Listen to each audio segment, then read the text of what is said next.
Hello বন্ধুরা, আশা করি সবাই ভালো আছো। আমিও ভালো আছি। এই যে দেখো, আমার আজকে একটা পার্সেল আসার কথা আছে, তো আমি এই যাচ্ছি পার্সেলটা নিতে। এই চলে এলাম প্রায় কাছাকাছি। ওই যে দেখো, পার্সেল দাদাটা দাঁড়িয়ে আছে। তো ওকে একটা ওটিপি নাম্বার দিতে হবে। পিনকোড নাম্বারটা দিলেও আমাকে পার্সেলটা দাদা দিয়ে দিবে। তো আমি বলে দিলাম আর আমাকে দিয়ে দিল। আমার হাতে পেয়ে গেলাম পার্সেলটা। তো পেয়ে খুব আনন্দে মনটা উল্লাস হয়ে গেল। এই পার্সেলটা নিয়ে বাড়ি আসছি। বাড়ি এসে এবারে পার্সেলটা খুলবো, হাত থেকেই পড়ে গেল।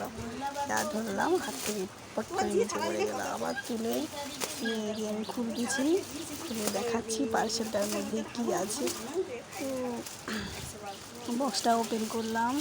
ওপেন করে এই এরকম খুলে দেখলাম এটা কী বলো তো, একটা কুর্তি। হ্যাঁ, তো কুর্তি অর্ডার দিয়েছিলাম।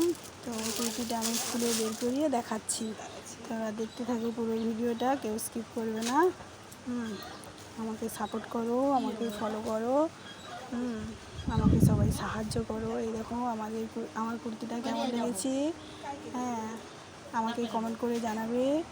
হ্যাঁ, তো আমি এই কুর্তিটা নিয়েছি, আমি পরে যাব, আমার বাপের বাড়ি যাব। তো এটা ফিটিং করবো, ফিটিং করে তারপরে পরে যাব।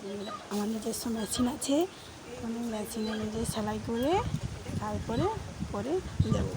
তো আমার এই জামাটা কেমন লেগেছে সবাই আমাকে কমেন্ট করে জানাবে। হ্যাঁ, বলতে ভুলে গেছি, আমি জামাটা মিশো থেকে অর্ডার করেছি। Tata, bye bye.